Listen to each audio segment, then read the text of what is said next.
इस कार्यक्रम के पुण्यार्चक हैं माता पिता श्रीमान रूपचंद जी जैन, श्रीमती कमला जैन, दिनेश जैन, रेखा जैन, दिवेश जैन, दिशा जैन, गंगवाल परिवार, प्रवासी मुंबई, निवासी ब्यावर।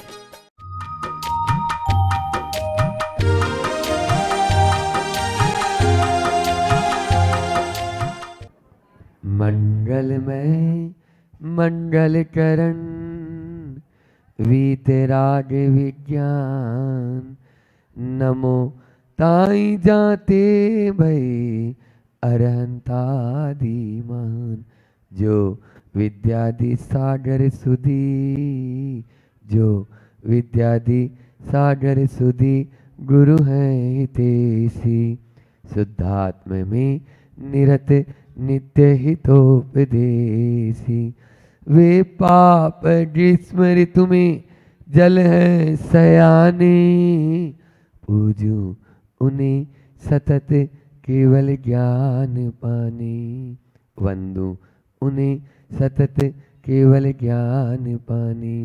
बोले एलोरा के मूलनायक चिंतामणि पार्श्वनाथ भगवान की, बोले 64 रिद्धि महामंडल विधान की, परम उपकारी आचार्य गुरु और विद्याचार्य रिद्धि महामुनिराज की, पूज्य मुनि श्री 108 दुर्लभ सारी जी महाराज की, पूज्य मुनि श्री 108 संदन सागर महामुनिराज की, समस्त आचार्य संघ की। आप लोगों ने अभी भक्ति भाव के साथ में यह 64 रिद्धि महामंडल विधान संपन्न किया। कल सबसे छोटा विधान था वास्तु पूज्य विधान, तो आज अभी तक का सबसे बड़ा विधान है, क्योंकि यह 64 रिद्धि विधान है, सामान्य विधान नहीं है। आचार्य श्री जी जब कभी भी अभी जब दीक्षाएं हुई उस समय भी हर दीक्षार्थी के लिए यह विधान करना अनिवार्य होता है। बल्कि आचार्य श्री जी के आशीर्वाद से एक नहीं हजारों लोगों ने 64 रिद्धि के व्रत लिए और यह विधान खूब किया। ऐसा यह 64 रिद्धि का विधान आज आप लोगों ने अभी संपन्न किया। 2 शब्द हैं, एक शब्द रिद्धि और एक शब्द है सिद्धि। समझ में आ रहा है? सिद्धि साधना के द्वारा या वह प्राप्त करना चाहता है, लेकिन रिद्धियां स्वयं ही प्राप्त हो जाती है। स्वयं ही सिद्धि प्राप्त की जाती है, रिद्धि प्राप्त हो जाती है। और तप विशेष के कारण, जैसा कि भी आपने हर उसमें अर्घ में पढ़ा कि योगी जनों को कुछ चमत्कारिक ऐसी शक्तियां प्राप्त हो जाती है जो उनको स्वयं को मालूम नहीं, इसे ही रिद्धि कहते हैं। आज आपने यह रिद्धि प्रतिदिन जो शांति धारा में जो मंत्र बोलते हैं, नमो जिनाणम, नमो ओहि जिनाणम, नमो परमोहि जिनाणम, ये रिद्धियां हैं। ये धवला पुस्तक 9 में मूल सूत्र मैं तो लेके आया था, उनके एक एक की व्याख्या भी करना था, लेकिन अभी समय अभाव के कारण नहीं कर रहे। भट्टामर में जब 48 आप अर्घ चढ़ाते हैं तो उस 48 में वो रिद्धियां आती है। कल पहाड़ के ऊपर कल्याण मंदिर विधान या कल्याण मंदिर का जो पाठ किया था, वो या जब भी यहाँ पर करते हैं तो 44 दीपकों के द्वारा भी यह रिद्धियाँ ही, रिद्धि मंत्र ही बोले जाते हैं। बुद्धि रिद्धि के इसके मूल के 8 वेद हैं। बुद्धि, क्रिया, विक्रिया, तप, बल, औषधि, रस रिद्धि और अक्षीण रिद्धि। हाँ, अक्षीण रिद्धि के फिर 2 भेद हैं, अक्षीण महानस और अक्षीण महालय। अक्षीण महानस रिद्धि में जहाँ पर वह जिस घर में आहार कर लें उस घर का चक्रवर्ती की सेना भी, अभी अभी पढ़ा आपने, चक्रवर्ती की सेना भी यदि आहार कर ले तो कम पड़ने वाला नहीं है। आचार्य श्री जी का संस्मरण है, ऐसा मत मानो कि वर्तमान में नहीं है। हाँ, शांति सागर जी का ही बता रहा हूँ, आचार्य श्री जी का ही बता रहा हूँ। आचार्य श्री जी ईश्वरी में विराजमान थे। 1983 में जब चातुर्मास हुआ, कल्याण मल जी झांझरी कलकत्ता वाले, कल्लू भैया बैठे हुए हैं प्रेमचंद जी, तो वो तो अच्छे से जानते हो आप लोग। वे झांझरी जी जब चौका लगाए, सुलोचना झांझरी बताती, कई बार मंच के ऊपर गुरु जी के सामने भी इस बात को जिक्र किया कि जिस दिन आचार्य श्री जी का आहार हुआ उनके घर में जो खीर बनाई थी, उस समय दूध लेते थे, अभी नहीं लेते है ना, दूध तो हमारी दीक्षा के बाद बंद हुआ है। तो आचार्य श्री जी ने खीर ली और वो खीर पूरे गांव भर को जिमा दी, लेकिन वैसी की वैसी बनी रही। ये है अक्षीण महानस रिद्धि। समझ में आ रहा है? और अक्षीण महाल रिद्धि जहां पर वो विराजमान हो, तो आचार्य श्री जी के समूचरण में देखो आप, है ना, चाहे लाखों लोग भी आ जाते हैं। बीना बारा में जब हमारी दीक्षा हुई तो छोटी सी गली, छोटी सी रोड, और उसमें भी गाड़ियां लग गई। आचार्य श्री जी बोले इतने कम समय में भी इतने लोग, अब देवता लोग ही आप लोग की व्यवस्था बना सकते हैं, और कोई नहीं बना सकता है। लाखों लोग उमड़ पड़ते हैं, लेकिन कैसे समा जाते हैं, एक सुई भी किसी की गुमती नहीं है। ये अक्षीण मानस रिद्धि, ऐसे महल है, ऐसे अक्षीण महल है रिद्धि। शांति सागर जी महाराज का भी उदाहरण दे दूं। कटनी में जब 1923 के आसपास उनका चातुर्मास हुआ, उस समय तब वहां पर प्लेग की महामारी थी। लेकिन एक भक्त था, वो इलाहाबाद गया, जब शिखर जी से लौट रहे थे इलाहाबाद, तो इलाहाबाद में उसने श्रीफल भेंट कर दिया, महाराज कटनी पधारो। अब आचार्य श्री जी ने भी, कटनी वाले उस समय पंडित जी थे ही, पंडित जी को बुलाया और चले, बोला अभी तो वहाँ महामारी है। कहते हैं आचार्य शांति सागर जी महाराज बोले तब तो और अच्छा है, चलो। उस समय महामारी लोग मतलब ऐसे नहीं, सैकड़ों लोग मतलब जो है काल कवलित हो रहे थे। ऐसी स्थिति में महाराज को कैसे लेके जाएं? सबके हाथ पांव फूले हुए थे। कहते शांति सागर जी महाराज ने वहां चातुर्मास किया, और उस चातुर्मास का ऐसा प्रभाव, हर साल प्लेग की बीमारी होती थी। उस साल के बाद आज तक का रिकॉर्ड है, कभी वहां पर बीमारी नहीं आई।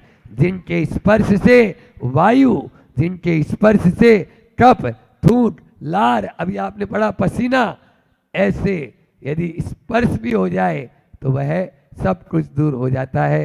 आपने ध्यान दिया होगा, रावण, कल विजयादशमी थी ना, हाँ, अंत तो हो गया, तो उसका अंत तो, उसका रावण नाम कैसे पड़ा? पद्म पुराण में आप लोगों ने पढ़ा होगा कि रावण का नाम, पहले रावण नहीं था, उसका नाम था दशानन, है ना।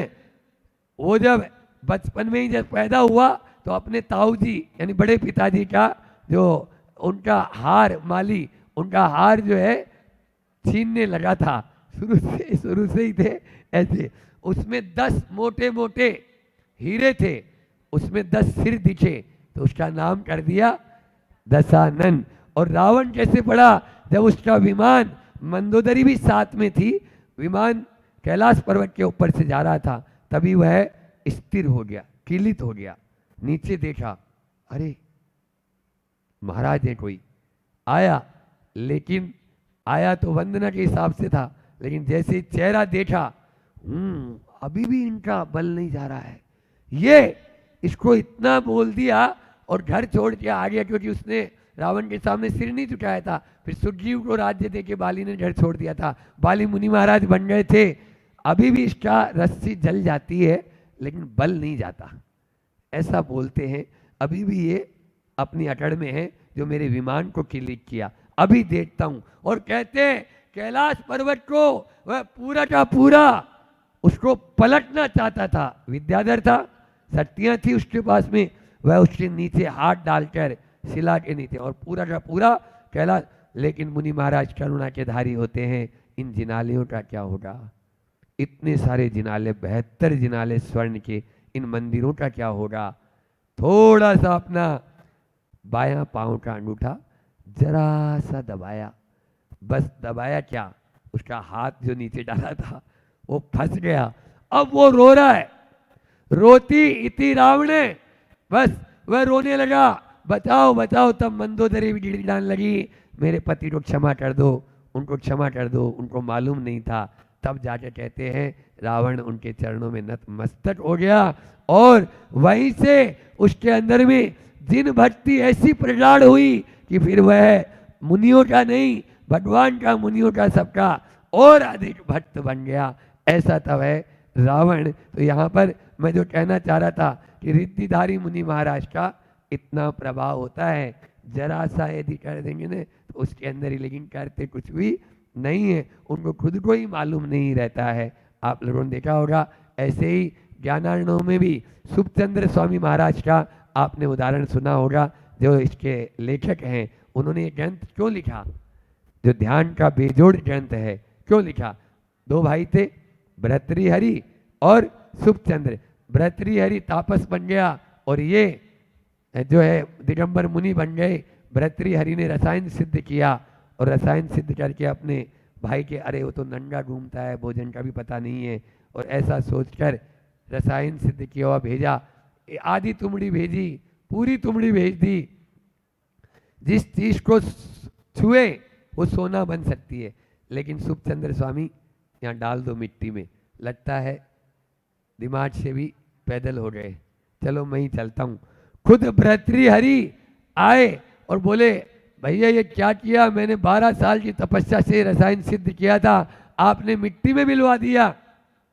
तब सुखचंद्र स्वामी अपने चेहरे पर, ललाट पर इस प्रकार से करते हैं, पसीना तो था ही, एक सामने जो शिला नजर आ रही थी उस पे ऐसे की ऐसे फेंकते हैं। देखते ही देखते वो पूरी की पूरी शिला सोने की हो गई। ले ले, कितना लेना चाहता है? क्या इसी के लिए घर छोड़ा था तूने? सोने के लिए घर छोड़ के आया था क्या? क्या कमी थी घर पे राजपाट में? बोल। तब उसके समझ में आ गया कि दिगंबर मुनि के पास में क्या होता है। ये है अद्भुत शक्तियां, समझ में आ रहा है। इसी प्रकार से विष्णु कुमार मुनि महाराज, विष्णु कुमार, समय कम है इसलिए हम फास्ट बोल रहे हैं, थोड़ा सा आपको समझ में आए चाहे नहीं है। हालांकि ताली बजा रहे हो तो समझ में तो आ रहा है, इससे समझ में आ रहा है, लेकिन फिर भी विष्णु कुमार मुनि महाराज, उनको खुद को मालूम नहीं, छुल्लक जी जाके बता रहे हैं कि आपको ये रिद्धि है। तब वो हाथ फैला के देते हैं तो मानो 70 पर्वत तक चला जाता है। तब बोलते हैं चलो 500-700 मुनि महाराज का उपसर्ग दूर करने का मेरा कर्तव्य है, और इस अभी मुझे यदि यह पद भी छोड़ना पड़े तो मैं छोड़ूंगा, लेकिन पहले वात्सल्य अन्न का निर्वहन करूंगा, जिससे मेरा सम्यक दर्शन और पुष्ट हो, और पुष्ट हो। यह है रिद्धियों का प्रभाव। अनेकों उदाहरण आप लोगों ने सुना है, और इस प्रकार से वह रिद्धिधारी मुनि महाराज अनेक ऐसे ही औषधि से भी, और औषधि उनकी काम करती है। मथुरा की बीमारी उसी पद्म पुराण में आया। मथुरा के अंदर जब आपके महामारी फैल गई तो मुनि महाराज जी आए, तब वह महामारी हमेशा हमेशा के लिए दूर हो गई। ऐसा भी आता है, और आज तक वहाँ पर कभी नहीं आई इस प्रकार से। लेकिन ये रिद्धियाँ ऐसे ही प्राप्त नहीं होती है माताओं। हाँ, दल्लभ के गद्दे के ऊपर बैठे बैठे शुद्धो हम बुद्धो हम की रट लगाने वाले कभी ये रिद्धि सिद्धि प्राप्त नहीं कर सकते। हर रिद्धि के पीछे इस पुस्तक में क्या आया पता है आपको? और मैं अभी जैसा आपको बता रहा था, यहाँ पर रखी हुई भी है मेरे पास में, जो यहाँ एलोरा में, तो एलोरा वासी धन्य है। यहाँ पर चारण रिद्धिधारी मुनि महाराज, इस पर्वत का नाम क्या है बोलो? चारणाद्रि है ना, चारणाद्रि, अद्रि यानी पर्वत, और चारण शब्द लगा हुआ है यहाँ पर। चारण रिद्धिधारी मुनि महाराज जो सप्त मनु आदि चारण रिद्धि महाराज हैं, वो भी यहाँ आकर तपस्या किए, और आज ऐसी गुफाओं में हमें उन प्रतिमाओं के दर्शन करने को मिल रहे हैं। यह प्रतिमा जो है चक्केश्वर राजा ने बनवाई, और चक्केश्वर राजा ने 11वीं शताब्दी में उस समय बनाई। मतलब आज 1200 साल, लगभग 1100 साल पहले यह प्रतिमा बनी। अद्भुत प्रतिमा, आप देखो, दर्शन करते हैं, बैठते ही ध्यान लगता है वहाँ पर। और गुफाएं भी यहाँ पर खूब गुफाएं हैं, उन गुफाओं में हजारों प्रतिमाएं। यह लिखा हुआ पूरा प्रशस्ति दी हुई है इस पुस्तक में, उस प्रशस्ति को आप पढ़ सकते हैं। ऐसे रिद्धिधारी मुनि महाराज, तो मैं कह रहा था दल्लभ के गद्दे के ऊपर बैठे बैठे ध्यान नहीं होगा, ये तो तपस्या करनी होगी आपको। भूत बोलते हैं ना, भूत सूत्यो भूटा मर्यो, और कीनो उग्र विहार, बड़े बड़े उग्र विहार किए। तब उस तपस्या के प्रभाव से आज वे मुनि महाराज बनते हैं, और मुनि महाराज बनकर फिर तपस्या करते हैं। उसके बाद में ऐसी रिद्धियां स्वयं प्राप्त उनको हो जाती है, स्वयं प्राप्त हो जाती है। तो ध्यान के बल पर अभी अपना समाधि तंत्र का भी जो स्वाध्याय चल रहा है, एक कारिका उसकी भी थोड़ी सी ले लेते हैं, फिर उसके बाद में महाराज जी को भी अपन सुनेंगे। तो मैं कहना चाह रहा था कि ध्यान के बल पर ही वो रिद्धियाँ प्राप्त होती है। भक्ति के साथ में अपन उस पर भी अपन को, जब तक शरीर और आत्मा का भेद विज्ञान नहीं होगा तब तक तपस्या होगी क्या? थोड़ी सी सिड़को वालों, सुन रहे हो कि नहीं सुन रहे हो? हाँ, थोड़ी सी झुर्रियाँ आ जाए गाल के ऊपर तो क्या करने थे? अरे अब बुढ़ापा तो नहीं आ गया, थोड़ी खुराक बढ़ानी पड़ेगी। कब तक? अभी पहले, इसके पहले जो कल या परसों कारिका आई थी उसमें यही आया कि ये शरीर हमको हमेशा भला चंगा, सुन रही नहीं सुन रही है सागरल संध्या, ये शरीर हमेशा भला चंगा नजर आता रहेगा, लेकिन वो गुब्बारा कब फूट जाएगा कोई पता नहीं। ये गुब्बारा कब फूट जाएगा कोई पता नहीं है। हम इसको खिलाते पिलाते नहलाते रहेंगे और ये आपको कब ये धोखा दे उससे पहले आप धोखे खा लो। हम तो हर चीज धोखे ही खाते हैं हमारे यहाँ बिना धोए नहीं आती। बल्कि आप यदि हमको कोई थोड़ा सा भी कुछ देंगे, खारक छिवारा भी देते हैं तो भैया धुली भी है नहीं धुली हुई, पिंड छदूर आज दे रहे थे, पूछा हमने कि क्यों, ये पहले धुली है नहीं धुली है, नहीं तो पता चले तो धोखे ही खाते हैं। लेकिन ये धोखा दे उसके पहले हम इसको धोखे खा लें, तभी हमारी ये सार्थकता होगी। बहुत अच्छी कारिका आचार्य भगवंत 70 नंबर की कारिका आज यहाँ बोल रहे हैं। गोरे स्थूल ट्रेसो वाह मित्यंगे न विशेषयन आत्मानं धारये नित्यम केवल जप्ति विग्रहम। मैं गोरा हूँ, गोरा है, स्थूल है, मैं मोटा हूँ, ट्रेसो मैं दुबला हूँ। इस प्रकार की जो मान्यता है वह मान्यता शरीर के साथ में जुड़ती है।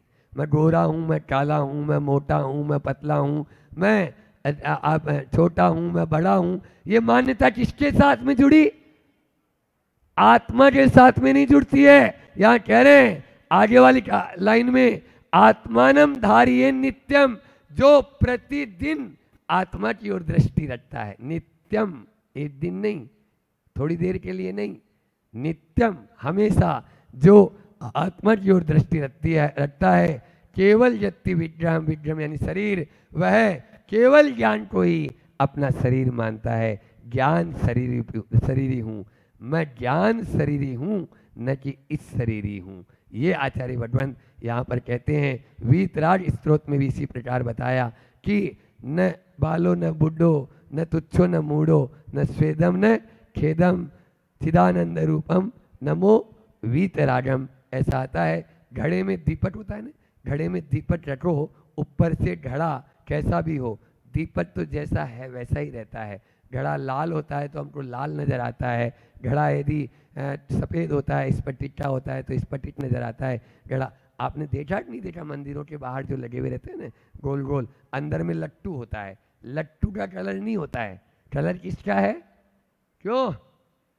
कलर ऊपर का कवर का है, बस ये ऊपर का कवर नजर आ रहा है, भीतर की ओर हमारी दृष्टि होनी चाहिए। इतना ही रखेंगे। अभी तो आचार्य श्री जी का हाइकू है कि पेट ने पीठ से मैत्री की, तब से जिह्वा दुखी है। जब से पेट ने पीठ से मैत्री कर ली तो ये जीभ दुखी है, उसको खाने को ही नहीं मिलता। क्या करें? ये बोलती है मुझे कुछ खाने को मिले, मुझे कुछ खाने को मिले।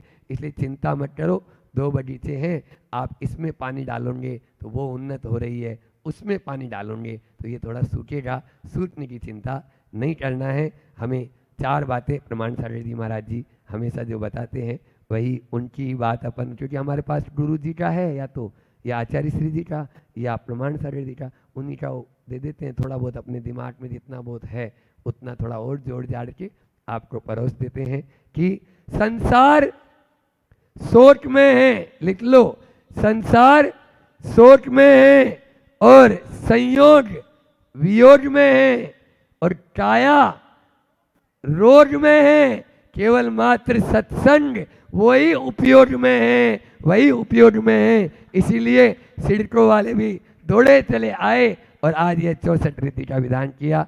इसी प्रकार से आपकी भक्ति और अधिक बढ़ती चली जाए, ऐसी भावना के साथ में अहिंसा परमो धर्म की आचार्य गुरुवर विद्यासागर जी महामुनि राज की आप सबकी ओर से हम अपनी और उस मन को कैसे तैयार करना पड़ेगा कि मैं अपनी इंद्रियों पर धीरे धीरे क्या करूँगा, कंट्रोल करूँगा। जो जागता है सुख उसी को मिलता है, सोने वाले को सुख नहीं मिलता है, ध्यान रखना। जो जागता है सुख उसी को मिलता है, सोने वालों को सुख नहीं मिलता है। सांप भी आ जाए तो हम जाग रहे हैं तो हमें भाग जाना पड़ता है, क्योंकि क्या हो गया, प्राण कब गवा बैठे। किंतु चोर आ जाए और हम सोए हैं, जागना पड़ता है, क्योंकि भाग जाने में धन आभूषण आदि सब गंवाने पड़ेंगे। सांप में तो भागना पड़ेगा, लेकिन चोर आने के बाद क्या है, जागना पड़ेगा और भागना नहीं है उसमें। इन बातों से यही संदेश मिल रहा है कि अध्यात्म में अगर आप सफलता प्राप्त करना चाहते हो तो भाग जाने में और जाग जाने में, दोनों में आपको अपने आप को लगाना होगा। योग्य समय में यदि आप भाग जाते हैं और योग्य समय पर यदि आप जाग जाते हैं, कब वो सांप आया था तो भाग गए और वो चोर आया था तो आप जाग गए। बस आप भागो और जागो, आप भागो, इंद्रियों के विषय से भागो और आत्मा के लिए आप जागो। जब आप भागोगे जागोगे तभी आप अपने आप तक पहुंच पाओगे, अपने भाव पारणों तक पहुंच पाओगे, अपने आप को सद्गुणों से उद्भाषित कर पाओगे, अपने जीवन को समाधिमय बना पाओगे। अपने आप को सुरक्षित रखना है तो आपको भागना भी होगा और जागना भी होगा। जिसकी इंद्रियां जागृत है उसकी आत्मा सोई है, ये निश्चित मान के चलना। और जिसकी इंद्रियां सोई है उसकी आत्मा जागृत है। फिर से बोलूं, जिसकी इंद्रियां जागृत है उसकी आत्मा सोई है, और जिसकी इंद्रियां सोई हुई है उसकी आत्मा जागृत है। आपके साथ क्या है बताओ? अगर आपकी आत्मा जागृत है तो निश्चित तौर से जब तक आप इंद्रियों को नहीं सुलाओगे तब तक आत्मा जागृत 3 काल में भी नहीं होने वाली है। ये बात ना, मतलब इंद्रियां जागृत और इंद्रिया से क्या मतलब, 5 इंद्रियों को अपने मन पसंद अनुकूल विषयों में आसक्त करते जा रहे हो तो वो हो गई जागृत इंद्रियां। और 5 इंद्रियों पर सम्यक आपने नियंत्रण कर लिया, उसको भटकने नहीं दिया, तो सम्यक क्षेत्र में लगा दिया, तो उसको क्या कर दिया, सुला दिया, तो फिर वो होगा आत्मा जागृत हो जाएगी। बस हमें आत्मा को जागृत करना है। 3 बातें विशेष, अगर वास्तविकता में आपको आत्मा को जागृत करना है तो 3 बातों पर ध्यान दे लेना। सबसे पहले समझ, दूसरा संस्कार और तीसरी शर्म। समझ, संस्कार और शर्म। समझ क्या कहलाती है? बोले पाप स्थानों की जो भयंकरता है, जिसके पास दृढ़ समझ है, और है सबके पास, कि ये पाप है, ये पाप है, ये पाप है, ये पाप है। ये पाप आपने स्वीकार करके मान लिया, समझ लिया और छोड़ दिया तो बहुत अच्छा हो जाएगा। और दूसरी बात है, पाप स्थानों में हुई क्या, अब कहाँ पर वो जो पाप स्थान तो हैं, लेकिन उन पाप स्थानों से दूर होकर अपने आप में आना, वो संस्कार कहलाता है। और जिससे आँखों में शर्म आ जाए कि नहीं ये सब लोग मुझे देख रहे हैं, वो शर्म है। तो समझ, संस्कार और शर्म, ये तीनों चीज़ें आपके जीवन में होना चाहिए। ये जीवन में होगी तो निश्चित तौर से आपका भला होता चला जाएगा, कल्याण होता चला जाएगा। क्योंकि सभी इंद्रियां, सब जितनी भी आपकी इंद्रियां हैं, उन सब इंद्रियों को एक ही चीज़ चाहिए, सुख।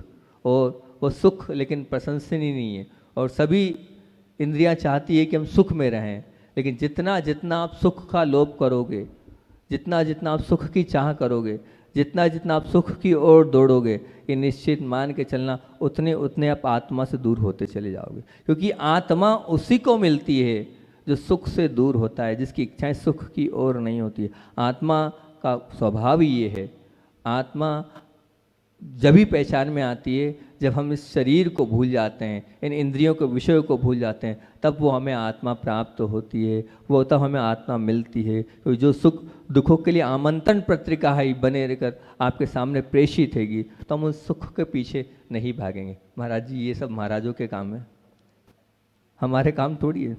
हम सुख के पीछे, तो हमारा पूरा जीवन सुख के ही पीछे हैगा, सुख में ही हमारा जीवन है। थोड़ी सी प्रतिकूलता होती है तो हम ऊपर से लेकर नीचे हो जाते हैंगे। तो कहाँ आप ऐसी इतनी ऊंची ऊंची इतनी बड़ी बड़ी बातें कर रहे हैं, वो हमारे जीवन में घट नहीं पाएगा और हम उसको पाल नहीं पाएंगे। ये आपकी सोच है कि हम पाल नहीं पाएंगे, कर नहीं पाएंगे। आप चाहें तो कर सकते हैं, बिल्कुल करना आपके खुद के अंदर अंदर की भावना होगी तो निश्चित तौर से आप भी कर सकते हैं। वो भवांतर तक कि उन पापों से और दुखों से आप बच सकते हैं।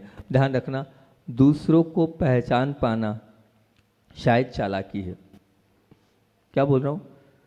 दूसरों को पहचान लेना शायद चालाकी है, परंतु स्वयं को पहचान लेना यह तो चतुराई है।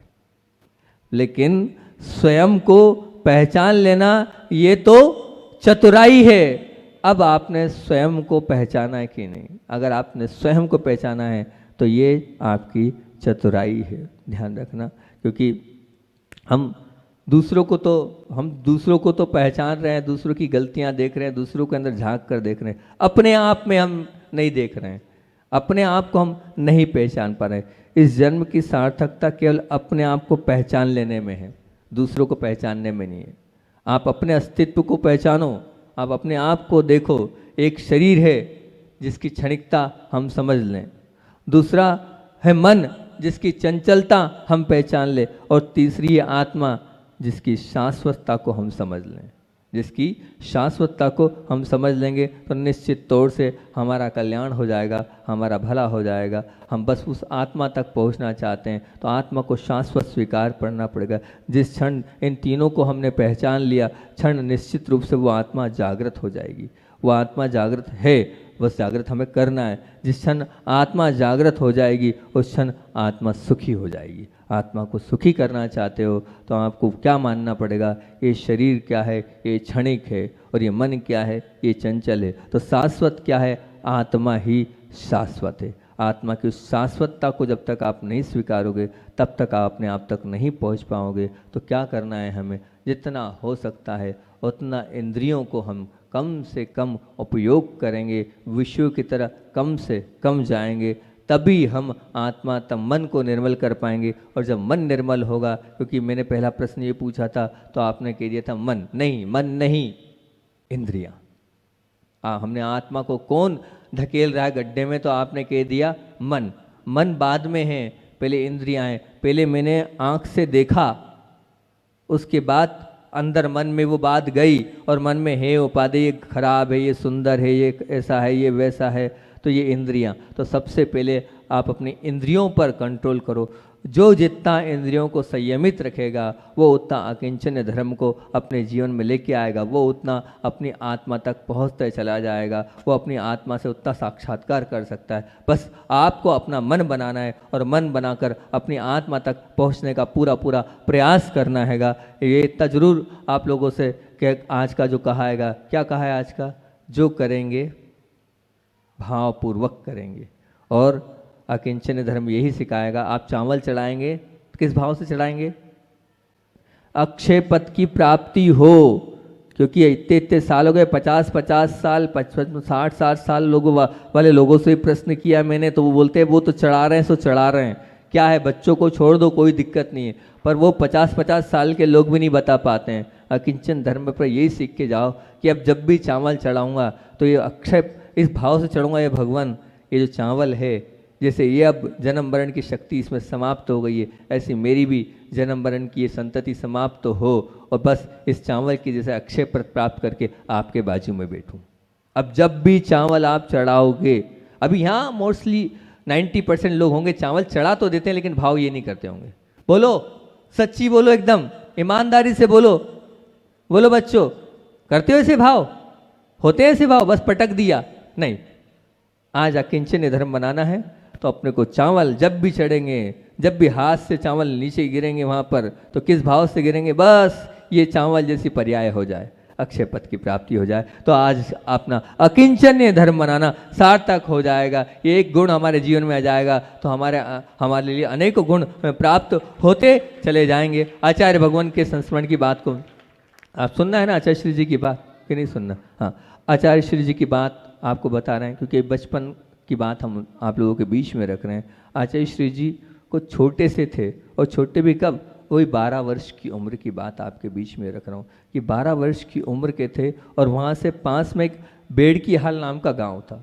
वहाँ पर समाधि चल रही थी आदि सागर जी महाराज जी की, जो कि भोज गांव के थे, उनकी समाधि चल रही थी। उनकी समाधि में आचार्य भगवान गए और वहाँ जाकर समाधि करी। फिर बाद में वहीं 6 किलोमीटर दूर बोर गांव करके एक स्थान है सदलगा से, वहाँ समाधि चल रही थी, नेमी सागर जी महाराज जी की समाधि चल रही थी।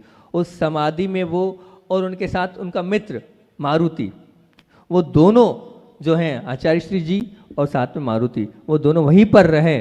और एक दिन नहीं, 2 दिन नहीं, 3 दिन नहीं, पूरे 8 दिन तक वहाँ पर वैयावृत्ति और वहाँ पर पूरे सांस स्वाध्याय। और उसके बाद ऐसा बताते हैं कि उस 12 वर्ष की उम्र में आत्म संबोधन जैसी बात, और शरीर अलग है और आत्मा अलग है, ये बात उस 12 वर्ष की उम्र में महाराज जी को उद्बोधन में समाधि के समय वो सुनाते थे। सोचो, विचार करो कि 12 वर्ष का वो बालक क्या आत्मा और क्या शरीर अलग समझता होगा, लेकिन आत्मा अलग होती है और शरीर अलग होता है। इस प्रकार के संबोधन के साथ उन्होंने वहाँ पर नेमी सागर जी महामुनिराज की समाधि कराई थी। और तब उन्होंने कहा था कि तुम्हारे भाव इतने अच्छे हैं, परिणाम तुम्हारे इतने अच्छे हैं, तुम आज नहीं तो कल एक बहुत बड़े व्यक्तित्व के रूप में सबका कल्याण करोगे। और उनकी वो बात फली, आज सबका कल्याण हो। बोलिए आचार्य वन विद्यासागर जी महामुनिराज की। जो लोग परम पूज्य दुर्लभ सागर संदान सागर महामुनिराज की, समस्त आचार्य संघ की।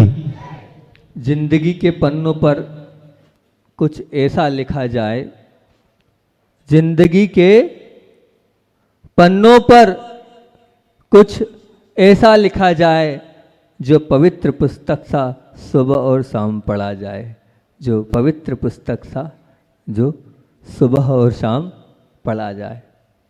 पुनीत आत्माओं, मनुष्य का जीवन ऊर्जा और शक्ति का एक कोषागार है। जैसे एक राज्य के पास अपने अस्त्र शस्त्र रखने का एक कोष होता है, वो कोषागार होता है, शास्त्रागार होता है, ऐसे ही मनुष्य के पास भी अपनी ऊर्जा और शक्ति का एक कोषागार है। मनुष्य उसको बस 2 ही काम में लगाता है उस ऊर्जा को। कौन से 2 काम? तो बोले मनुष्य की वो ऊर्जा का उपयोग या तो सृजन करने में लगाता है या फिर विध्वंस करने में लगाता है। या तो मनुष्य ऊर्जा की उस शक्ति का सृजन को हाथ थामती है या वह ऊर्जा सत्वी विध्वंस का हाथ थामती है। मनुष्य की ऊर्जा सृजन में अगर लग जाती है तो फिर धरती पर ऐसे महान लोग जन्म लेते हैं। महात्मा गांधी जैसे समाज सेवी होते हैं, मुंशी प्रेमचंद्र और मैथिली शरण जैसे कवि महान कवि होते हैं, तो आइंस्टीन जैसे वैज्ञानिक होते हैं, तो पिकासो जैसे महान चित्रकार होते हैं। और वो मनुष्य की ऊर्जा अगर विध्वंस की ओर हाथ थाम लेती है तो हिटलर, गोडसे, सद्दाम हुसैन, तैमूरलंग जैसे कैसे ऐसे खौफनाक व्यक्तित्व जन्म लेते हैं। ऊर्जा और शक्ति, ऊर्जा और शक्ति या तो सृजन करती है या विध्वंस करती है। ब्रह्मचर्य की बात हैगी, और ब्रह्मचर्य परिणामों की निर्मलता का नाम है। जब परिणाम निर्मल हो जाते हैं तो समझना आपके जीवन में ब्रह्मचर्य घटित हो गया। कैसे परिणाम निर्मल होते हैं? बहुत अच्छी बात आप लोगों के बीच में मैं रख रहा हूँ। ऐसी बात शायद आप लोगों ने नहीं सुनी होगी। जिनेंद्र कुमार जी अब बहुत बड़े इतिहासकार हुए, उन्होंने अपनी बात लिखी। वो बात लिखी, मैं अपनी पिता की पत्नी को माँ कहता हूँ, मैं अपनी पिता की पत्नी को माँ कहता हूँ। और सब लोग कहते हैं, सभी लोग कहते हैं, लेकिन जीवन में निर्मलता तो तब आएगी, बड़े ध्यान से सुनना, बहुत बड़ी बात जो शायद हजारों साल के इतिहास में कभी कभार कोई ऐसा उल्लेख और ऐसा लिखता होगा। उन्होंने कहा कि मैं अपने पिता की पत्नी को तो माँ कहता हूँ, कोई बड़ी बात नहीं, बड़ी बात तो जब हो जाएगी मेरे जीवन में जब मुझे अपने बच्चों की माँ भी माँ लगने लग जाए। क्या बोला? क्या बोला? जब मेरे बच्चों की माँ भी मेरी माँ लगने लग जाए। सोचो, परिणामों की निर्मलता का मापदंड है ये कथानक, ये बात। जब मुझे अपने बच्चों की माँ भी माँ लग जाए तो समझना आपके जीवन में वास्तविक रूप से ब्रह्मचर्य घटित हो गया।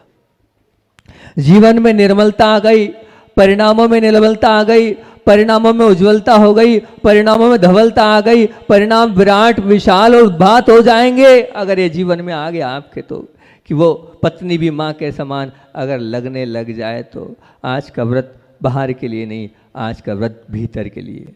जब आत्मानुराग से भर जाते हैं तो खुद ही अपने आप वो देहाशक्ति ऊपर से उठ जाती है, बिल्कुल उठ जाती है। जैसे जिनेंद्र कुमार जी ने बात लिखी। एक बार महात्मा गांधी जी जा रहे थे और ट्रेन में यात्रा करते करते जब उनका स्वागत हो रहा था तो ट्रेन में बाजू में कस्तूरबा जो उनकी धर्मपत्नी थी बैठी थी। बहुत सारे लोग उनसे मिलने आए। तब किसी ने पूछ लिया कि गांधी जी क्या ये जो आपके बाजू में बैठी है ये आपकी माँ है? तो वहाँ कुछ लोगों ने, जो क्या पूछता है कुछ भी बोलता है, जो लोग जानते थे कि नहीं ये माँ नहीं है, क्या है, पत्नी है। और फिर गांधी जी मुस्कुराए, नहीं वो सच बोल रहा है, ये मेरी माँ ही है। बोले जो मुझे सुबह उठाती है, जो नहलाती है, जो कपड़े पहनाती है, रात को सुला देती है, अब ये तो मेरी माँ ही है। मैं इनमें माँ का रूप ही देखता हूँ। महात्मा गांधी बन जाना, सच्ची सार्थकता उन्होंने ब्रह्मचर्य करी। वो माँ का स्वरूप अपनी पत्नी में देखते थे। उनकी जीवनी को पढ़ना कि मैं माँ का स्वरूप देखता हूँ अपनी पत्नी के अंदर। यह वास्तविकता ब्रह्मचर्य को पाने की, ब्रह्मचर्य को अपने अंदर उतारने की बात है। वास्तविकता में ब्रह्मचर्य को पाना है, ब्रह्मचर्य को अपने जीवन में लाना है तो सबसे पहला तो स्वस्थ मानसिकता का होना बहुत ज़रूरी है। दूसरा है इंद्रिय संयम, उससे भी सबसे ज़्यादा है। एक ही चीज़ पर गुरुदेव दृष्टि देते हैं, ब्रह्मचर्य पालना है, अपनी आँख को बचा के रखो बस। जितनी आँख बचती चली जाएगी उतने आप ब्रह्मचर्य से आप अपने आप पलता चला जाएगा। सबसे ज़्यादा हमें संयम पालने की ज़रूरत है इन आँखों पर। ये आँख से ही सबसे ज़्यादा पाप होता है, सबसे ज़्यादा हम इसी के माध्यम से नीचे उतरते चले जाते हैं। तीसरा है कल्याण मित्र। ये विषय आज मैं नहीं खोल रहा हूँ क्योंकि इस पर बहुत सारा विषय था, लेकिन समय अपने पास कम है। ये 4 बिंदु आपको हम दे रहे हैं। स्वस्थ मानसिकता का होना, इंद्रिय संयम, उसमें भी सबसे आँख। तीसरा कल्याण मित्र। कल्याण मित्र से मतलब वो मित्र जो चारित्र रूप से निर्मल हो, जिसका स्वयं का चारित्र निर्मल नहीं हो, वो आपको कभी भी ऊंचा और अच्छा नहीं बना सकता है। और चौथा, अगर अपने जीवन में वास्तविकता में हमेशा परिणामों में निर्मलता लाना है तो सत साहित्य की संगति आप करते चलना। अगर सत साहित्य की संगति है तो आपका ब्रह्मचर्य टिका रहेगा। आपके पास जो मोबाइल है वो भी साहित्य ही है। आप दिन भर पुस्तक तो नहीं पढ़ते हैं लेकिन उस मोबाइल को पढ़ते रहते हैं, मोबाइल को चलाते रहते हैं, वो भी आप ध्यान रखें। उसमें ऐसी कोई चीज़ ना पढ़ें, ऐसी कोई चीज़ ना देखें, ऐसी कोई चीज़ जिससे परिणामों में हमारे क्या है, विकल्पता आ जाए, परिणामों में हमारे क्या आ जाए, उद्वेगता आ जाए। ऐसा कोई भी ध्यान रखना नहीं रखना। क्योंकि स्वस्थ मानसिकता का एक उदाहरण दे देता हूँ कि स्वस्थ मानसिकता किसको कहते हैं। कि रामायण के उस दृष्टांत पर आपको ले चलता हूँ। वहाँ पर जब बात आई कि सीता की परीक्षा करनी है तो सीता की परीक्षा के समय सीता को अग्निकुंड के पास जब खड़ा किया गया था तो सीता ने क्या कहा था? सीता ने ये कहा था कि अगर मैंने पर पुरुष को पिता और भाई के अलावा अगर थोड़ी भी गलत दृष्टि से देखा होगा तो ये अग्नि क्या जलाएगी मुझे, मेरे परिणाम ही मुझे जला देंगे। ये अग्नि क्या, इस अग्नि की ताकत नहीं है कि ये अग्नि जलाए, मेरे परिणाम ही मुझे जला देंगे। और बात की बात तो आपको ध्यान ही है कैसा क्या हुआ था। इन चारों पर तो बाद में अपन कभी और अच्छे से बात कर लेंगे क्योंकि आज समय अपना बहुत ज़्यादा हो गया। लेकिन 2-3-4 बातें और रखकर अपनी बात को विराम दूंगा कि कोयल आम की डाल पर बैठे या कटीली बाड़ पर, उसकी आवाज़ में कोई फर्क नहीं पड़ता है। बच्चे बच्चियां बैठी है उनके लिए विशेष बोल रहा हूँ कि आम कचरे के ढेर पर उगे या बगीचे के कहीं अच्छे सुंदर स्थान में उगे, उसकी मिठास में कोई अंतर नहीं पड़ता है। गुब्बारा लाल हो या काला हो, छोटा हो या बड़ा हो, कीमती हो या सस्ता हो, कोई भी फर्क नहीं। उसके अंदर अगर हवा भरी है तो वो उस आसमान की ऊर्ध्वगमन की यात्रा करेगा, उसको कोई नहीं रोक सकता है।